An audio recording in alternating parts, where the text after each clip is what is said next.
સુરત પોલીસની no drugs in Surat city અંતર્ગત કામગીરી ચાલે છે ત્યારે ક્રાઇમ બ્રાન્ચ પોલીસે રેલવે સ્ટેશન વિસ્તારમાંથી ડ્રગ્સ પકડી પાડ્યું છે। પોલીસે 5 સ્થળે રેડ કરી હતી, જેમાં રેલવે સ્ટેશનથી રાબિયા નામની મહિલા સહિત 3ની ધરપકડ કરી હતી। તેમની પાસેથી 253 ગ્રામ 25 લાખનું એમડી ડ્રગ્સ ઝડપી પાડ્યું હતું। આ તમામની પૂછપરછ કરતા પેડલરોના નામ પણ સામે આવ્યા હતા। અઠવા પોલીસ સ્ટેશનમાં 2, પાલ પોલીસ સ્ટેશનમાં 1 અને રાંદેર પોલીસ સ્ટેશનમાં 1 ગુનો નોંધાયો હતો। રાબિયા 4 વખત એમડી સુરત લાવી હતી। પોલીસે અત્યાર સુધી 7 આરોપીની ધરપકડ કરી છે।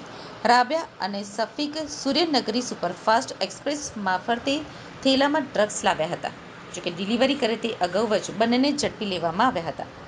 અન્ય આરોપીઓમાં સરફરાઝ ઉર્ફે સલમાનની તપાસ દરમિયાન 28.79 ગ્રામ એમડી ડ્રગ્સ અને 1.93 ગ્રામ ગાંજો મળી આવ્યો હતો। વોન્ટેડ આરોપી ફૈઝલ શેખની તપાસ કરતા યાસીન બાબુલ મુલ્લા મળી આવ્યો હતો। બંને પાસેથી 31.55 ગ્રામ એમડી ડ્રગ્સ મળ્યું હતું। મોહસિન શેખ તથા મિત્ર અશફાક મોહમ્મદ યુસુન શેખના ઘરે છુપાયો હતો। પકડવા જતાં તે બિલ્ડિંગની ટેરેસ ઉપરથી બીજી બિલ્ડિંગમાં કૂદીને ભાગવા જતાં તેને ઈજાઓ થઈ હતી, જેથી સિવિલ ખસેડાયો છે। વોન્ટેડ આરોપી સૈયદ આસિફ ઉર્ફે બાબુ હૈદર ઉર્ફે કાલુ સૈયદ પાસેથી 27.500 ગ્રામ એમડી ડ્રગ્સનો જથ્થો મળ્યો હતો।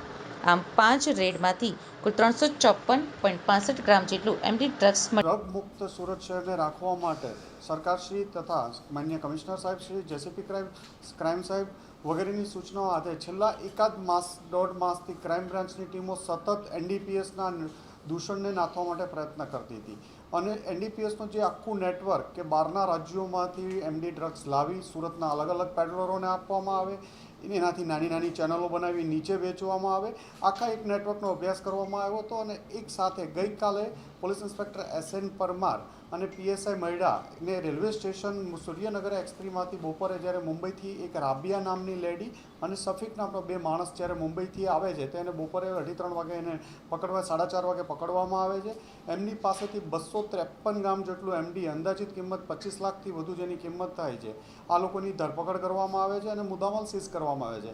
આ લોકોની પૂછપરછ દરમિયાન પણ સુરતના મોહસિન, સલમાન અને ફૈઝલ શેખ આ લોકોના નામ તપાસ દરમિયાન આવ્યા અને જે 1 માસથી સુરતની ટીમ અલગ અલગ ટીમો લાગેલી હતી, પોલીસ ઇન્સ્પેક્ટરોની ટીમો, એમને પણ આ નામની માહિતગાર હોય તરત અલગ અલગ જગ્યાએ રેડો ચાલુ કરવામાં આવી, જેમાં સરફરાઝ ઉર્ફે સલમાન જેને કાસા મરીના હોટલ પાલ વિસ્તારમાં આવેલી છે ત્યાં રેડ કરતા એમની પાસેથી અંદાજિત 28-29 ગ્રામ જેટલું એમડી મળી આવ્યું અને જેની કિંમત 2,80,000થી 3 લાખ જાય છે અને સલમાનને ધરપકડ કરવામાં આવી।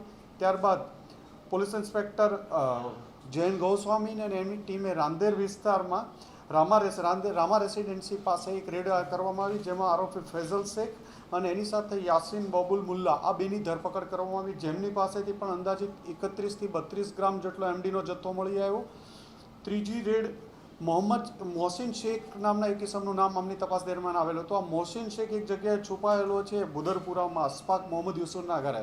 એ તપાસ કરતાં મોહમ્મદ અશફાક 5મા માળેથી કૂદીને ભાગવા જતાં 4થા માળે પડ્યો અને એના પગમાં વાગતા તરત ક્રાઇમ બ્રાન્ચની ટીમે એને અઠવા સિવિલ હોસ્પિટલ લઈ ગઈ અને ત્યાં એની સર્ચ કરતાં ડૉક્ટરોની સામે એની પાસેથી 15-20 ગ્રામ જેટલું એમડી એમની પાસેથી મળેલું, જે બાબતે અઠવા પોલીસ સ્ટેશનમાં રેડ દાખલ ગુનો કરવામાં આવ્યો।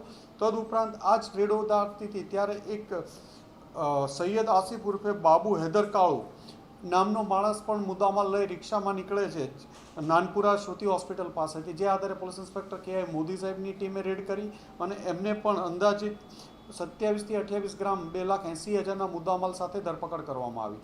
આમ કુલ સુરત શહેરમાં અલગ અલગ વિસ્તારોમાં 2 અઠવા પોલીસ સ્ટેશનની લાઇનમાં, એક પાલ પોલીસ સ્ટેશનમાં, એક રાંદેર પોલીસ સ્ટેશનમાં અને એક DCBમાં કુલ અલગ અલગ 5 ગુનાઓ નોંધવામાં આવ્યા, જેમાં 7 આરોપીની ધરપકડ કરવામાં